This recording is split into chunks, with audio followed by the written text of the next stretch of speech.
الحمد لله الأكرم خلق الإنسان وكرم وعلمه من البيان ما لم يعلم فسبحان الذي لا يحصى امتنانه لا باللسان ولا بالقلم ونشهد أن لا إله إلا الله وحده لا شريك له ونشهد أن سيدنا ونبينا ومولانا محمدا عبد الله ورسوله صلى الله تعالى عليه وعلى آله وأصحابه وبارك وسلم تسليما كثيرا كثيرا أما بعد أعوذ بالله من الشيطان الرجيم بسم الله الرحمن الرحيم ألف لام را تلك آيات الكتاب المبين إنا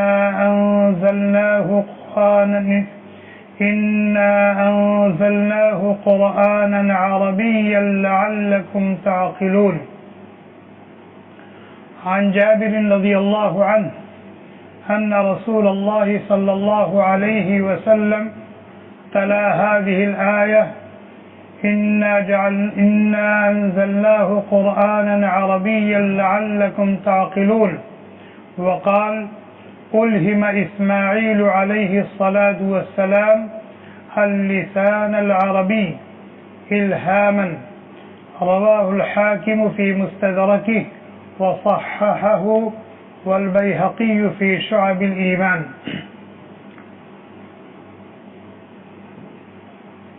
وعن عبد الله بن عباس رضي الله عنهما قال قال رسول الله صلى الله عليه وسلم أحب العرب لثلاث إني عربي والقرآن عربي وكلام أهل الجنة عربي، رواه الطبراني والحاكم والبيهقي أو كما قال النبي صلى الله عليه وسلم. دنیا میں انگنت اور لاتعداد زبانیں بولی جا رہی. دنیا کے طول و عرض میں اتنی زبانیں بولی جاتی ہیں جن کا شمار نہیں. عربی ہے، فارسی ہے، اردو ہے، ہندی ہے، انگریزی ہے، ملیالم ہے، پشتو ہے، سرائکی ہے اور نہ جانے کتنی زبانیں. اور یہ اللہ تبارک و تعالی کی قدرت کی نشانیوں میں سے ایک نشانی. ومن آیاتہ خلق السماوات والارض واختلاف السنتکم والوانکم. اللہ تبارک و تعالی کی قدرت کی نشانیوں میں سے آسمان اور زمین کی تخلیق اور اس کی بناوٹ. اور اللہ تعالی کی قدرت کی نشانیوں میں سے تمہاری زبان کا اختلاف ہے اور تمہارے رنگ کا اور تمہاری شکل و صورت کا اختلاف ہے. چنانچہ یہ گوشت کا ایک لوتھڑا ہے. آدمی جس ماحول میں پیدا ہوا ہے وہاں جو زبان بولی جا رہی ہے اس زبان کو بولنے کے لیے اس کو سیکھنے کی ضرورت نہیں ہے، محنت کرنے کی ضرورت نہیں ہے. ماحول میں رہ کر کے وہی زبان بولنے لگتا ہے. لیکن اگر اسی گوشت کے لوتھڑے سے اس کو دوسری زبان بولنی پڑے جو اس ماحول کی نہیں ہے جہاں وہ پیدا ہوا ہے تو پھر اس کے لیے بڑے پاپڑ بیلنے پڑتے ہیں، بڑی محنتیں کرنی پڑتی ہیں، بڑے مجاہدے کرنے پڑتے ہیں. اور ہے وہی گوشت کا ایک لوتھڑا جو ہمارے منہ میں ہے وہی آپ کے منہ میں ہے، وہی آپ کے منہ میں ہے، وہی آپ کے منہ میں ہے. لیکن گوشت کے ایک لوتھڑے سے ہم اردو بولنے پر قادر ہیں، انگریزی بولنے پر قادر نہیں. اور انگریزی ملک میں رہنے والا پیدا ہونے والا انگریزی بولنے پر قادر ہے لیکن دوسری زبانیں بغیر سیکھے ہوئے بولنے پر قادر نہیں. یہ اللہ تعالیٰ کی قدرت ہے، اللہ تعالیٰ کی قدرت. اور ساری کی ساری زبانیں اللہ تعالیٰ کی مخلوق ہے. کسی زبان کو حقیر نہیں سمجھنا چاہیے، جیسے اللہ کی کسی مخلوق کو حقیر نہیں سمجھنا چاہیے. تو یہ ساری زبانیں اللہ کی مخلوق ہیں، ان میں سے کوئی حقیر اور کمتر نہیں ہے، کوئی بھی زبان. ہاں، ان انگن تو لاتعداد زبانوں میں سب سے زیادہ پیاری پسندیدہ زبان اللہ تعالیٰ کے نزدیک عربی زبان.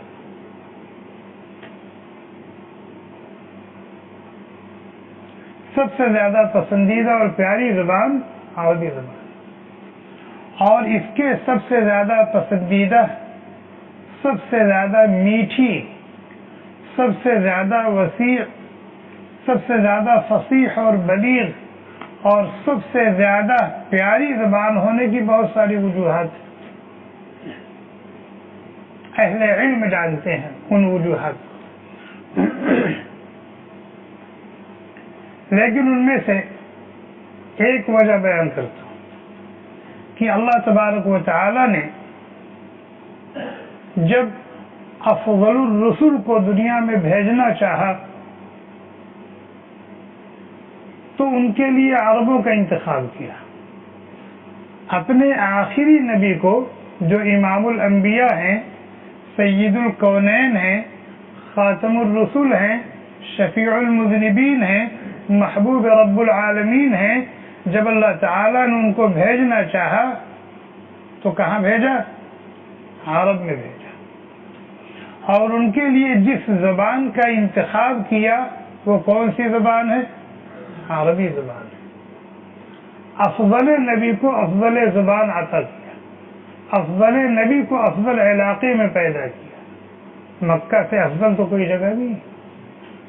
افضل نبی کو دنیا میں جو سب سے افضل جگہ تھی وہاں بھیجا، جو سب سے افضل اور اچھے لوگ تھے ان میں بھیجا، جو اب سے سب سے افضل زبان تھی وہ عطا کیا. اور اللہ تعالی نے جب اپنی آخری اور سب سے افضل کتاب نازل کرنے کا ارادہ فرمایا تو اس کے لیے بھی عربی زبان کا انتخاب کیا.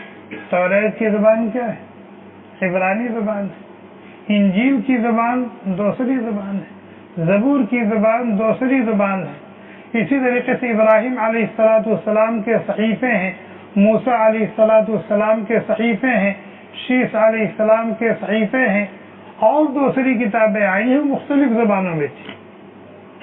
لیکن اللہ تعالی نے قیامت تک آنے والے جن و انس کی ہدایت کے لیے جو آخری کتاب نازل کی، جس کو افضل الکتب اور خاتم الکتب کہا جاتا ہے، اس کو عربی زبان میں نازل فرمایا. اور اس حقیقت کو اللہ تعالیٰ نے قرآن کریم کی 11 آیتوں میں بیان فرمایا. اِنَّا أَنزَلْنَاهُ قُرْآنًا عَرَبِيًّا، ہم نے قرآن کو عربی زبان میں اتارا. حامیم والکتاب المبین انا جعلناه قرآنا عربیا وكذلك انزلناه قرآنا عربیا قرآنا عربیا غیر ذی عوج لعلهم يتقون. 11 آیتیں ہیں جس میں اللہ تعالیٰ نے اس بات کی صراحت فرمائی ہے کہ اللہ تعالیٰ نے قرآن کو عربی زبان میں اتارا ہے.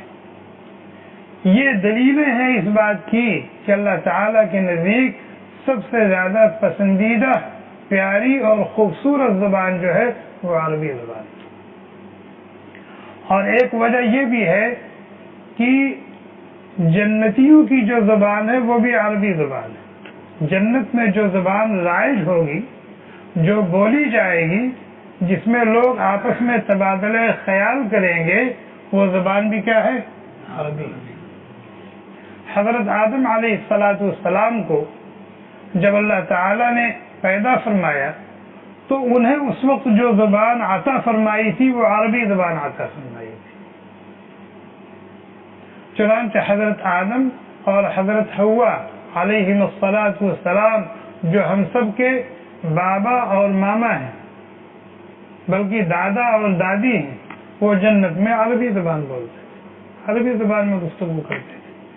تو جنت کی زبان کیا ہے؟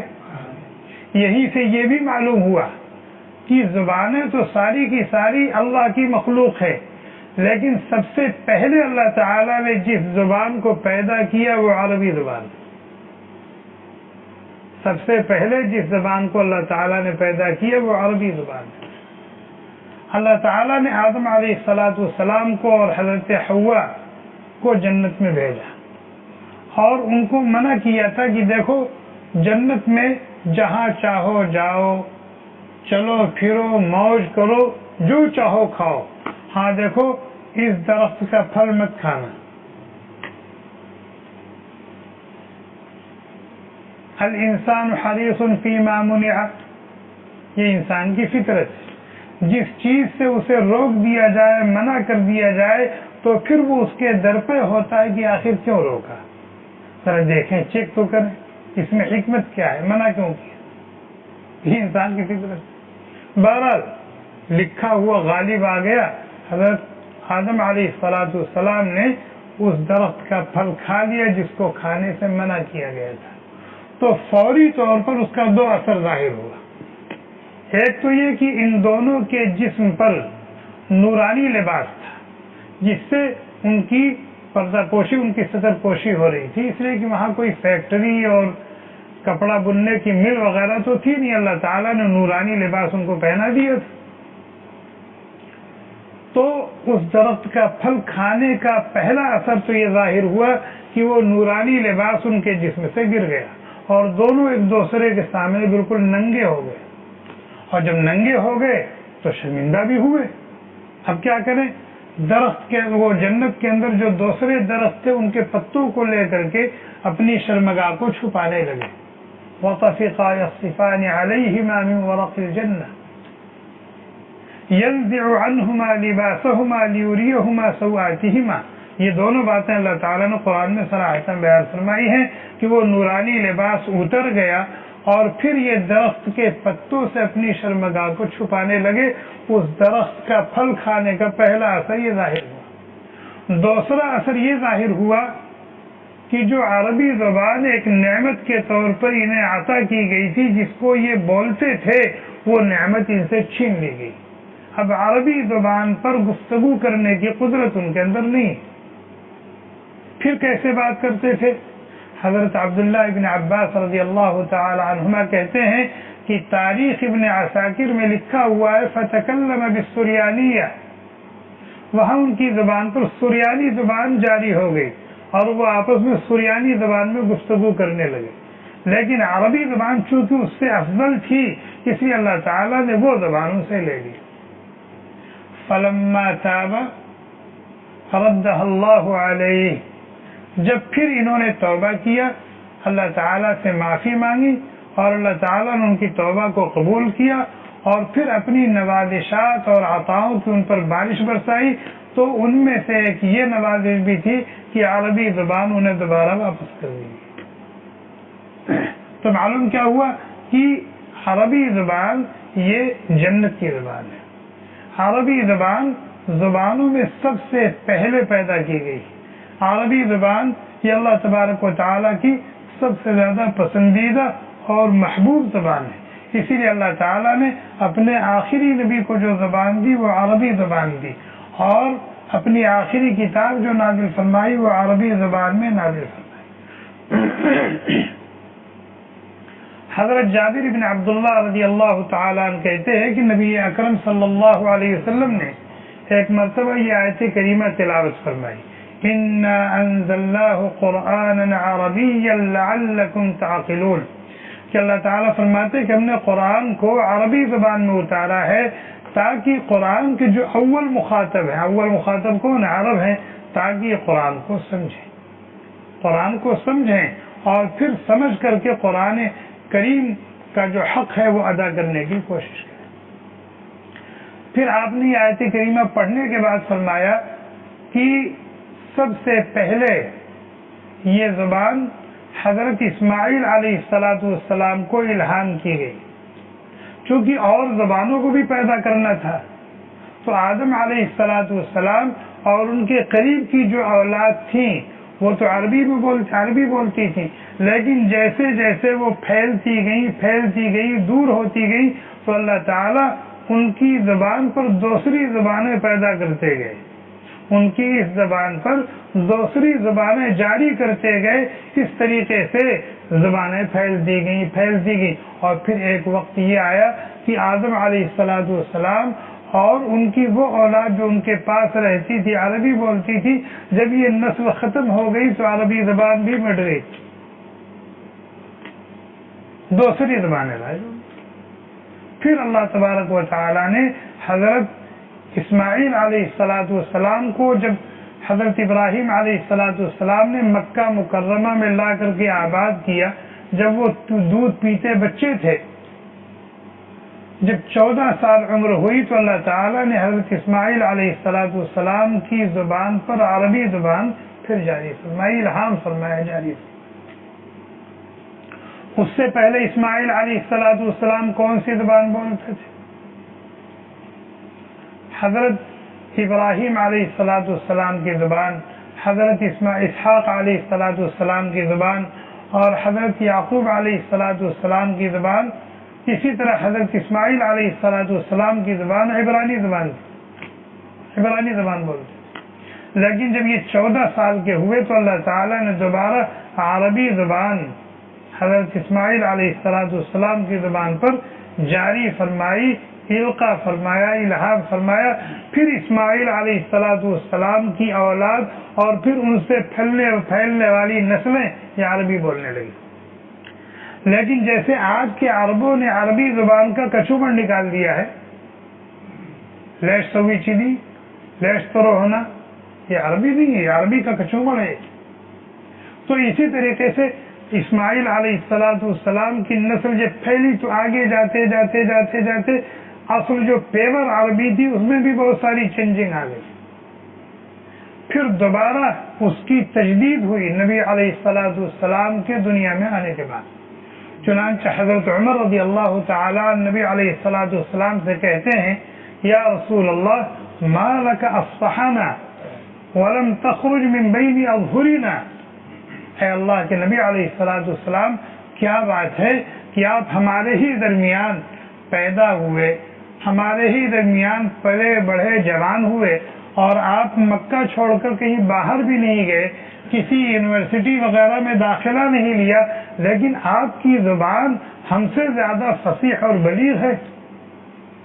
آپ کی زبان سے نکلنے والا ایک ایک بول حکمت کے موتی ہوا کرتا ہے، جملے مختصر ہوتے ہیں لیکن معانی اور مفاہیم کا دریا اس کے اندر سمویا ہوتا ہے. تو اللہ کے نبی علیہ السلام نے فرمایا، لغت اسماعیل قد درست، کہ حضرت اسماعیل علیہ السلام کے دل پر جو زبان القا کی گئی تھی عربی زبان، وہ مرور وقت کے ساتھ دھیمی پڑ گئی تھی، ہلکی پڑ گئی. اس کی جو فصاحت تھی، بلاغت تھی، اس کا یہ بلند معیار تھا، وہ کم ہو گیا تھا. چنانچہ پھر جبریل علیہ السلام اس زبان کو اپنی اصلی شکل میں میرے پاس لے کر آئے اور مجھے سکھایا، بتایا، جس کی وجہ سے پڑھے لکھے نہ ہونے کے باوجود میری زبان بہت زیادہ فصیح اور بلیغ ہے. اتنی بات سمجھ میں آ گئی. اب آگے یہیں سے آپ یہ سمجھیں کہ یہ ہماری مذہبی زبان ہے. ہم ہندوستان کے ہیں، ہماری مادری زبان اردو ہے. کوئی بنگلہ دیش کا ہے، اس کی مادری زبان بنگالی ہے. کوئی پشاور کا ہے، اس کی مادری زبان پشتو ہوگی، کسی کی سرائیکی ہوگی. یہ سب کی اپنی مادری زبان ہے. کوئی کینیڈا میں پیدا ہوا ہے، اس کی اپنی مادری زبان انگریزی ہے.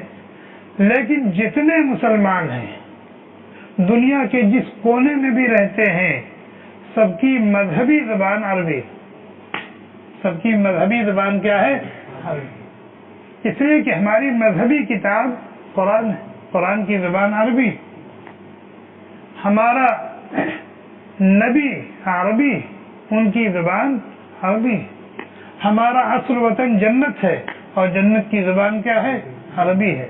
تو تمام ایمان والوں کی مذہبی اور دینی زبان کیا ہے؟ عربی ہے، ان کی اپنی مادری زبان جو بھی ہو۔ اور انسان کو اپنے وطن سے اور اپنے جسم و جان سے زیادہ پیار کس سے ہوتا ہے؟ انسان کو اپنے وطن سے زیادہ پیار کس سے ہوتا ہے؟ مکہ اور مدینہ سے۔ انسان کو اپنے وطن سے زیادہ پیار، زیادہ محبت، زیادہ لگاؤ کہاں سے ہونا چاہیے؟ مکہ اور مدینہ سے، اس لیے کہ یہ دونوں ہمارے مذہبی مقامات ہیں۔ وحی کا نزول مکہ مکرمہ میں ہوا، نبی کی پیدائش مکہ مکرمہ میں ہوئی، نبی کو خلعت نبوت سے سرفراز کیا گیا مکہ مکرمہ میں، لیکن پھر آپ نے ہجرت فرمائی مدینہ منورہ، پھر وہیں سے اسلام کا بول بالا ہوا۔ تو یہ دو مذہبی مقامات ہیں، مکہ اور مدینہ۔ اور ہر مسلمان کو جس ملک کا رہنے والا ہو، جس علاقے کا رہنے والا ہو، اپنے وطن سے اس کو محبت ہوتی ہے، لیکن مکہ اور مدینہ کی محبت اپنے وطن پر غالب ہونی چاہیے، اپنے وطن کی محبت پر غالب ہونی چاہیے۔ اسی لیے علامہ اقبال رحمۃ اللہ علیہ کا یہ شعر ہے، سارے جہاں سے اچھا، آگے بولے، سارے جہاں سے اچھا ہندوستان ہمارا۔ علماء کہتے ہیں مذہبی اعتبار سے، عقیدے کے اعتبار سے یہ شعر صحیح نہیں ہے، عقیدے کے اعتبار سے، مذہبی اعتبار سے، دینی اعتبار سے یہ شعر درست نہیں ہے۔ سارے جہاں سے اچھا مکہ مدینہ ہمارا، سمجھ میں آئے کہ نہیں؟ تو جیسے انسان کو اپنے وطن سے محبت ہوتی ہے، لیکن مکہ اور مدینہ کی محبت اپنے وطن کی محبت پر غالب ہوتی ہے۔ اگر ایک سچا پکا مسلمان ہے اور ایمان اس کے دلوں میں راسخ ہے، تو دنیا کے جس کونے میں بھی ہوتا ہے اس کا دل مکہ اور مدینہ میں اٹکا رہتا ہے۔ جب بھی سہولت بنتی ہے، موقع ملتا ہے تو بھاگ کے وہاں جاتا ہے، حالانکہ جو آرام، جو راحت، جو خوشی، جو سرور اس کو اپنے وطن میں ملتا ہے بھائی، وہ تو وہاں مسافر ہوتا ہے۔ اسی طریقے سے ہماری اپنی مادری زبان ہے، جس کو ہم لکھتے ہیں، بولتے ہیں، پڑھتے ہیں، اس سے محبت ہونی چاہیے، فطری چیز ہے، طبعی چیز ہے۔ لیکن چونکہ عربی زبان ہر مسلمان کی مذہبی زبان ہے، دینی زبان ہے، اس لیے ہر مسلمان کو اپنے مذہبی زبان، اپنی دینی زبان سے محبت ہونی چاہیے، بلکہ اس کی محبت اپنی مادری زبان کی محبت پر غالب ہونی چاہیے۔ لیکن یہ مطلب نہیں کہ صرف محبت ہے کہ بھئی میں عربی زبان سے محبت کرتا ہوں، نہیں۔ سچی محبت اس وقت سمجھی جائے گی جب آدمی عربی زبان کو سیکھنے کی بھی کوشش کرے، جب انسان اپنی عربی زبان، مذہبی زبان کو سیکھنے کی بھی کوشش کرے۔ دنیا کے چند ٹکوں کے لیے، دنیا کے چند ٹکوں کے لیے، دنیا کے چند ٹکوں کے لیے آدمی کون کون سی زبانیں سیکھ لیتا ہے، اور ان زبانوں کو سیکھنے کے لیے کتنے پیسے خرچ کرتا ہے، کتنے وقت لگاتا ہے، کتنی محنتیں کرتا ہے، کتنے پاپڑ بیلتا ہے، لیکن سیکھ لیتا ہے کہ نہیں سیکھ لیتا ہے، سیکھ لیتا ہے کہ نہیں سیکھ لیتا۔ تو یہ سوچ کر کے کہ عربی زبان قرآن کی زبان ہے، عربی زبان ہمارے نبی کی زبان ہے، قرآن کی زبان صحابہ کی زبان ہے، قرآن کی زبان جنت کی زبان ہے، قرآن کی زبان اللہ تعالیٰ کی پسندیدہ اور پیاری زبان ہے، تو ان سب سے ہم کو محبت ہو اور عربی زبان سے محبت نہ ہو۔ دنیا کے چند ٹکوں کے لیے ہم دوسری زبانیں سیکھنے کے لیے سب کچھ کر لیں، اور قرآن کو سمجھنے کے لیے، حدیث کو سمجھنے کے لیے ہم عربی زبان سیکھنے کی کوشش نہ کریں، یہ کتنی محرومی کی بات ہے، وہ بھی عرب ملک میں رہ کر کے، عرب ملک میں رہ کر کے، عرب ماحول میں رہ کر کے، یہ بہت بڑی محرومی کی بات ہے۔ اور یہ بھی یاد رکھیے کہ قرآن کو ڈائریکٹ سمجھنا، احادیث مبارکہ کو ڈائریکٹ سمجھنا، اور فقہ کی کتابوں کو، عقیدے کی کتابوں کو ڈائریکٹ سمجھنا عربی زبان، اس کا لطف اور ہوتا ہے، اس کا لطف اور ہوتا ہے۔ اور پھر قرآن کا اردو میں ترجمہ کر دیا جائے، انگریزی میں ترجمہ کر دیا جائے، دوسری زبانوں میں ترجمہ کر دیا جائے، تو قرآن کی جو حلاوت ہے، چاشنی ہے، مٹھاس ہے، وہ ترجمے اس کو نہیں منتقل کیا جاتا۔ ایک آیت کا جو مفہوم ہے اسے تو آپ دوسری زبان میں منتقل کر دیں گے، لیکن اس آیت کی جو چاشنی ہے، اس کی جو روحانیت ہے، اس کی جو نورانیت ہے، آپ اس کو تو نہیں منتقل کر سکتے۔ زبان کی جو مٹھاس ہوتی ہے، اس کی جو خوبی ہوتی ہے، اس کو کما حقہ وہی سمجھتا ہے جو اہل زبان ہوتا ہے، جو اہل زبان ہوتا ہے۔ امام شافعی رحمۃ اللہ علیہ فرماتے ہیں کہ اللہ تبارک و تعالی نے جس زبان کو پسند کیا وہ عربوں کی زبان ہے، اور اسی زبان میں اپنے قرآن کو اتارا، وہی زبان اپنے محبوب نبی کو عطا کی۔ لہذا میرا مشورہ یہ ہے، حضرت فرماتے ہیں میرا مشورہ یہ ہے کہ ہر ایک مسلمان کو عربی سیکھنے کی کوشش کرنی چاہیے، عربی سیکھنے کی کوشش کرنی چاہیے۔ اور دنیا میں جتنی زبانیں ہیں سب سے زیادہ آسان زبان عربی، دنیا میں جتنی زبانیں ہیں سب سے زیادہ آسان زبان کیا ہے؟ سب سے آسان زبان عربی۔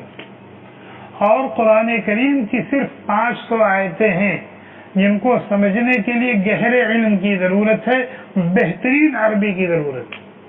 قرآن کریم کی صرف 500 آیتیں ہیں جن کو سمجھنے کے لیے پختہ عربی کی ضرورت ہے، گرامر کے ساتھ۔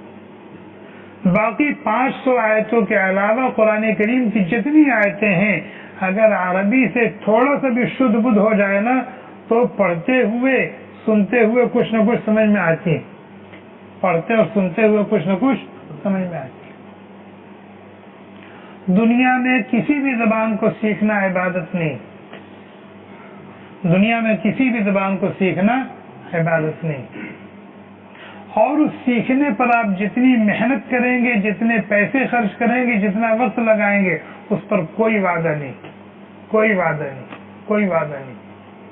عربی زبان چونکہ آپ کی مذہبی زبان ہے، اگر آپ اس نیت سے سمجھیں گے، سیکھیں گے تاکہ میں قرآن کو سمجھوں، اس نیت سے سیکھیں گے تاکہ میں حدیث کو سمجھوں، اس نیت سے سیکھیں گے کہ اللہ کی پسندیدہ زبان ہے، اس نیت سے سیکھیں گے کہ میرے پیارے نبی کی زبان ہے، اس نیت سے سیکھیں گے کہ اہل جنت کی زبان ہے، تو اس پر جو کچھ خرچ ہوگا وہ بھی ٹھکانے لگے گا، اس پر جو وقت لگے گا وہ عبادت میں شمار ہوگا، اور یہ اللہ تعالیٰ کی رضا اور خوشنودی کا ذریعہ بنے گا، اور اس پر بڑے بڑے انعام و اکرام کا وعدہ ہے۔ حضرت عمر رضی اللہ تعالیٰ عنہ کہتے تعلموا العربیہ، تعلموا العربیہ، تعلموا العربیہ، عربی زبان سیکھو، عربی زبان سیکھو، عربی زبان سیکھو۔ پھر اس کے 2 فائدے بیان کیے، فإنها تثبت العقل، اس سے انسان کی سوجھ بوجھ بڑھتی ہے، اس سے انسان کی سوجھ بوجھ بڑھتی ہے، اس کے اندر پختگی پیدا ہوتی ہے، اس کے اندر پختگی پیدا ہوتی ہے، ثبات پیدا ہوتا ہے۔ اسی لیے اللہ تعالیٰ نے اپنے نبی کو عرب میں بھیجا کہ اگر عرب سدھر گئے تو پوری دنیا سدھر جائے گی۔ عربوں کے اندر وہ خصوصیات ہیں، وہ خوبیاں ہیں، وہ کمالات ہیں جو دوسرے لوگوں کے اندر نہیں ہیں۔ چنانچہ نبی علیہ الصلاۃ والسلام نے ایک ٹیم تیار کی، جب آپ دنیا سے تشریف لے گئے تو 1.25 لاکھ تھے، لیکن انہی 1.25 لاکھ نے اسلام کو دنیا کے کونے کونے میں پہنچایا کہ نہیں پہنچایا؟ انہی 1.25 لاکھ نے اسلام کو دنیا کے کونے کونے میں پہنچایا کہ نہیں پہنچایا؟ حضرت مولانا الیاس صاحب رحمۃ اللہ علیہ نے جب دعوت و تبلیغ کے کام کو شروع کیا تو ان کی بڑی خواہش اور کوشش تھی کہ کسی طرح سے یہ کام عربوں میں مقبول ہو جائے اور عرب اس کام سے جڑ جائیں، اور جس دن عرب کھڑے ہو گئے، عرب جڑ گئے، اس دن پوری دنیا سے شرک، بدعت، خرافات، معاصی و منکرات کا جنازہ نکل جائے۔ آج اہل یورپ ہیں، ان کا سب سے بڑا نشانہ خراب کرنے کے لیے کہ عرب، ان کی پوری کوشش یہ ہے کہ یہ عرب نہ سدھرنے پائے، ان کے اندر دین اپنی تمام آب و تاب کے ساتھ نہ آنے پائے، ورنہ اگر یہ کھڑے ہو گئے اور ان کی سمجھ میں یہ چیز آ گئی تو پھر ہمارا بیڑا غرق ہو جائے، ہم کہیں کے نہیں ہوں۔ ان کی پوری کوشش، جتنی کوشش ہندوستان کے مسلمانوں کے خلاف نہیں ہے، ان کی پاکستان کے مسلمانوں کے خلاف نہیں ہے، دوسرے ممالک میں بسنے والے مسلمانوں کے خلاف ان کی سازشیں اتنی گہری نہیں ہیں جتنی خطرناک سازشیں اور چالیں یہ عربوں کے خلاف چل رہے ہیں۔ اسی وجہ سے گفتگو لمبی ہو گئی، میں صرف یہ بتانا چاہ رہا تھا کہ عربی زبان بڑی پیاری زبان ہے، اللہ کی پسندیدہ زبان ہے، اس نیت سے کہ ہم قرآن کو براہ راست سمجھیں، حدیث کو براہ راست سمجھیں، اور دین کی نسبت سے عربی میں جو کتابیں لکھی گئی ہم ان سے براہ راست استفادہ کریں، اس نیت سے ہم عربی زبان سیکھنے کی کوشش کریں۔ اور میں تو یقین کے ساتھ کہتا ہوں کہ اگر کوئی آدمی روزانہ آدھا گھنٹہ طریقے سے عربی سیکھنے کی کوشش کرے تو وہ سال میں اس کو اتنی عربی آ جائے گی کہ وہ آرام سے عربی لکھے گا بھی، پڑھے گا بھی، بولے گا بھی، اور قرآن کو اور حدیث کو سمجھے گا۔ 1 سال محنت کرے گا، اور 12 گھنٹے نہیں، 24 گھنٹے میں آدھا گھنٹہ بس۔ لیکن ہم اتنی بھی کوشش کرنے کے لیے تیار ہیں۔ اگر ہمیں انگریزی نہیں آتی اور کسی کمپنی میں ہم کو نوکری مل رہی ہے، اچھی تنخواہ بھی ہے، اور وہ کہہ دیں کہ بھئی ہمارے یہاں تو انگریزی شرط ہے، ہم آپ کو 6 مہینے کا موقع دیتے ہیں، بتائیے ہم کیا کریں گے؟ ہماری کیا کوشش ہوگی؟ سیکھ لیں گے نہیں، جتنے جتن کر سکتے ہیں وہ کرنے کی کوشش کریں۔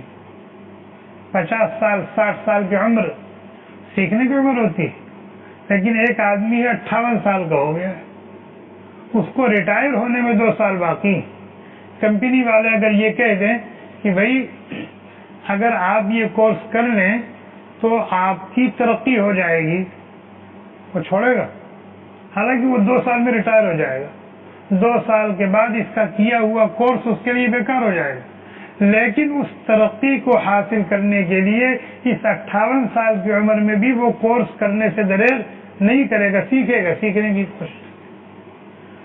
تو قرآن کو نہیں سیکھتے بھی؟ قرآن پڑھنا کیوں نہیں سیکھتے؟ قرآن حفظ کیوں نہیں کرتے؟ تجوید کیوں نہیں صحیح کرتے؟ قرآن کو سمجھنے کے لیے، حدیث کو سمجھنے کے لیے عربی پڑھنے کی کوشش کیوں نہیں کرتے؟ کرنی چاہیے۔ ہم نیت کریں اور پھر اس کو سیکھنے کے جو اسباب ہیں ان کو اختیار کریں۔ بہت آسان زبان، بہت آسان زبان، بہت آسان زبان۔ انگریزی ہمارے ہندوستان میں پیدا ہونے والا، پاکستان میں پیدا ہونے والا، جس کی اپنی مادری زبان کچھ ہے، لیکن اس نے چند ٹکوں کے لیے ایسی انگلش سیکھی ہے کہ اپنی مادری زبان بھی بھول گیا۔ مادری زبان نہ پڑھنے آتا ہے، نہ لکھنے آتا ہے، نہ بولنے آتا ہے۔ بولنا بھی چاہتا تو انگلش کے الفاظ نکلتے ہو، کرتا نہیں کرتا ہے۔ تو اگر ہم انگلش اس طرح سیکھ سکتے ہیں، دوسری زبان اس طرح سیکھ سکتے ہیں، تو عربی کیوں نہیں سیکھتے؟ بس ارادہ کریں، کوشش کریں، اللہ تعالی ہمیں توفیق عطا فرمائے۔ اور صرف اپنے لیے نہیں، اپنے بچوں کے اندر جو باتیں آج سنی ہیں یہ اپنے بچوں کو بتائیں، اپنی بچیوں کو بتائیں، تاکہ ان کی اس مذہبی زبان کی محبت ان کے دل میں آئے، قدر و قیمت ان کے۔ اور اگر کوئی شخص عربی کے علاوہ کسی اور زبان پر فخر کرتا ہے، جیسے لوگ عربی سیکھ کے فخر کرتے، وہ انگلش سیکھ کے فخر کرتے ہیں، کوئی زبان سیکھ کے فخر کرتا ہے، تو یہ جاہل ہے، احمق ہے، گدھا ہے۔ دوسری زبان کو جو دوسرے نمبر کی ہے اس کو پہلے نمبر کی زبان جو اللہ کی پسندیدہ ہے اس پر ترجیح دے رہا، اس پر فخر کر رہا۔ ہمارے لیے قابل فخر زبان جو ہے وہ عربی زبان ہے، ہماری اپنی زبان جو بھی ہو، ہم نے سیکھی ہو جو بھی زبان، لیکن ایک مسلمان کے لیے قابل فخر زبان جو ہے وہ عربی زبان ہے۔ سبحانک اللہم و بحمدک، نشہد ان لا الہ الا انت، نستغفرک و نتوب الیک۔ سبحان ربك رب العزة عما يصفون وسلام على المرسلين والحمد لله رب العالمین. انگلش میں شیر کو کیا کہتے ہیں؟ لائن کہتے ہیں، ٹائیگر کہتے ہیں، دو نام ہے نا. اردو میں کیا کہتے ہیں؟ اردو میں اس کا ایک ہی نام ہے شیر، اور انگلش میں دو نام ہے. میں نے کئی لوگوں سے یہ بات پوچھی ہے، لیکن عربی زبان میں شیر کے 100 نام ہیں. عربی زبان میں شیر وہ دملب والا شیر، وہ جو شعرا پڑھتے ہیں گا گا کے، وہ نہیں، شیر. عربی میں اس کے 100 نام ہیں. اتنی وسیع زبان ہے عربی میں، اس کے 100 نام ہیں. اتنی وسیع زبان ہے، اتنی کشادہ زبان ہے. اسی طریقے سے اردو میں جو عورت بوڑھی ہو گئی ہے اس کو بڑھیا کہتے ہیں، بڑھیا کہتے ہیں نا. اور بھی کوئی لفظ ہے عربی میں؟ کیا انگلش میں کیا کہتے ہیں؟